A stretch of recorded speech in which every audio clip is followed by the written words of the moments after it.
Yes, welcome back to the second stanza of the program, The Conversation. I'm still here with you. My name is Nelson Ekujumi. I'm a public affairs analyst. I also have with me in the studio a fellow public affairs analyst as well as a member of Chartered Institute of Management of Arbitrators. Yeah, Comrade Razak Kolade Olokoba. Comrade Olokoba, yes, we want to quickly look at the issue of the economy in the last 12 months. President Bola Ahmed Tinubu's administration assumed the reign of power on May 29, 2023 this year. And also this year we had the general elections in February and March.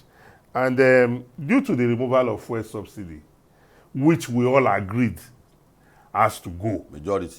Yes. People are confused about this thing. Yes. But majority of us. Majority of us agree. Because we've had debates on this fuel subsidy for so long.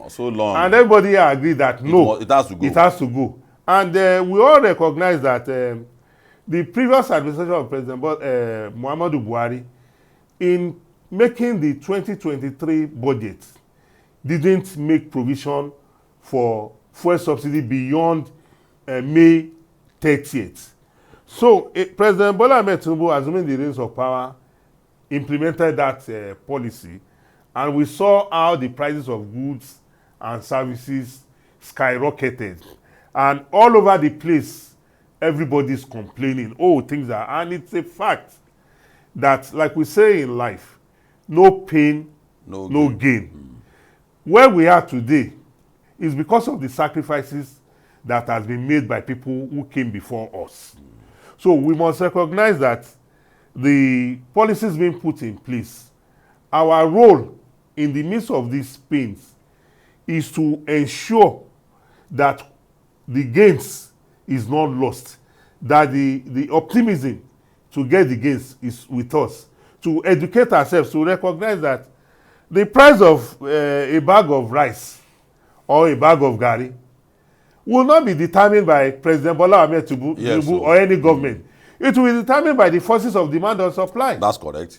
The farmer, in going to the farm, has to get seedlings and other implements. It will employ workers.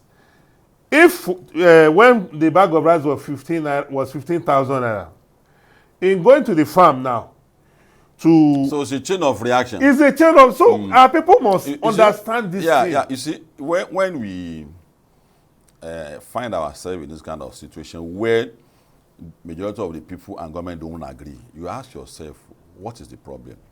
And as much as I love the government of Tinubu, I want to blame it for its lack of resolve not to explain policy to people. The blame is receiving now will not be this much. And that's why, you see, there's a lot of literatures that tend to explain some of it. I've read Bayo Shodade on public control for accounts in Nigerian civil service, and Abu Rauf for Ambali on policy.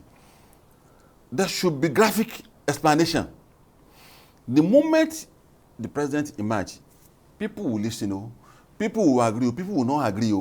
It's left to Nigerians and scholars like you and millions of scholars to pick it up from there that the graphic analysis shown to us by the president and his people is correct. The effect of subsidy, we are supposed to brace up for it, but we didn't know. Nigerians didn't know. I know, but millions of Nigerians didn't know. The ordinary man on the streets, they didn't know that it's going to have that effect. That is the effect. They thought the moment you remove first subsidy will first come to 10 naira. The bag of rice will come to this. In fact, school fees will be. So they didn't know. And that's why I want to appeal to the president that henceforth, I mentioned these two books because it explains all the agencies that are responsible for breaking down government policy, the effect it's going to have. And you will see the example all over the world. When you will see Russia admonishing America that your explanation about the policy you embarked on is going to have effect on the economy of the world. But half of the economy of the world will be in crisis. You can't do that. Then the rest of the world will begin to debate it until they reach a compromise. That's Russia to America, not the same country. So for us too, we need the president to try to. It's not his fault. all these reactions were not his fault. But we have to brace up our mind. And for us, henceforth, Nigeria must also know that even if the president did not explain to you, take time to also understand that Seek knowledge. Yes, Seek knowledge. Seek knowledge. Yes. Economy, it's not a garbage in, garbage out thing. Economy takes certain indices for it to improve, just like we have explained. The forces of demand and supply, factors of production Yes. are responsible for the reason why it must be. Yes. There are also responsibility of Nigerians that let us all focus our support for the government to be able to repair the refinery. Once the refinery is repaired, it will reduce the pressure on our foreign reserves. So the timetable we have in our mind for the repair of the Port Harcourt refinery, Dangote refinery, Kaduna refinery. In our own mind, we know, okay, 6 months, okay, price will still be this way. In our own mind, nobody should tell us that. Social media should not educate us that. And you know, it says something that I like very well now, that we must seek knowledge. 90% of Nigerians rely on what they see on social media now. Somebody would go and read a journal on anatomy, and he'll be calling himself a doctor. I said, you know, just like you and me, somebody will go and read that to make some public speaking. I will say, I've now become a public affairs, and I say, well, from what time to what time? So you should stop relying on what we see on social media. I should seek scholar academic knowledge on any subject matter, so that we understand that. You know, for me, I always tell people that I don't know about this generation. But the generation that I belong yes. to, when you bring any information to us, we will look at it, we'll dissect it, we'll discuss it, we'll debate it. But you see, this generation that somebody told me that is a copy and paste, is the generation we need to work on. And the most painful thing is that when you are talking about your rights, the moment you encounter knowledge, the right should disappear. Because you say, your hair is not, you are not on Afro. Someone will not be arguing with that. I have an opinion that you're on Afro. I say, this is knowledge, it's not about rights. So, in the name of, I have a right to my opinion. Young men have become, you throw knowledge away. Someone that is clearly a question of knowledge, that subsidy remover will come with certain defense. They will say, no, I have my right. It's not about opinion. And again, okay, just yesterday, yesterday or day before yesterday, the governors of the 36 states visited President Bola Ahmed Tinubu. And President Bola Ahmed Tinubu publicly came out and said, look, we are going through economic challenges. That's a good one. But we have a shared responsibility to alleviate the problem of the Nigerian people.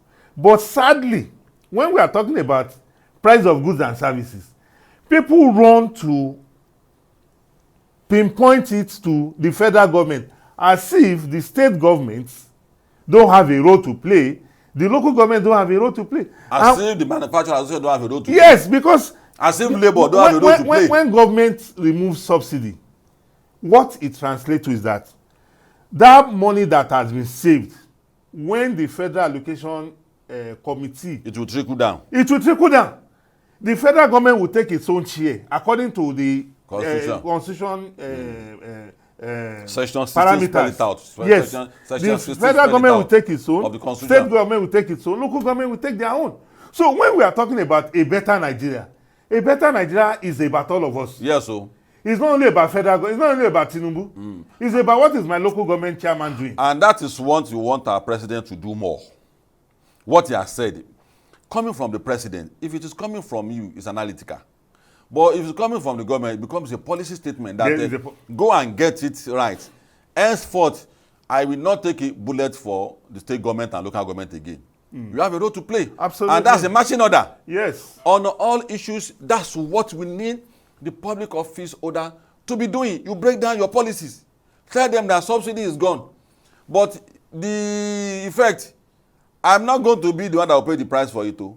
You should share responsibility. It's all of us. So that's a good one. Yes. Coming from the president. Well, we couldn't have said it better that the Nigerian economy in the last 12 months, while we were still suffering from the effect of COVID-19, the Russia-Ukraine war came and dealt the world, a blow. And as we speak now, there's still the answers is there. There's still the Israel-Palestine war, which is also affecting the world because so it's a global crisis. It's a global crisis. So Nigerians must learn to understand that, look, this economic situation, why is it like this? How is it going to be? You, as a being, you should be able to project yourself. Yes, you must admit that there's a challenge. You must agree that, because nobody can come here and tell us that we are all enjoying that. No, that is a fallacy. That we are all going through economic hard times is the truth. But how we get out of it is a collective responsibility. I totally agree with you. And it is not only that of government, but also citizens.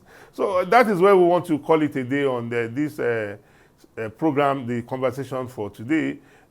We have had a fruitful discussion. I thank my co-conversant, Comrade Razak Olokoba, for coming onto the program today. Till you come your way again next time, please continue to watch the conversation on TV 360.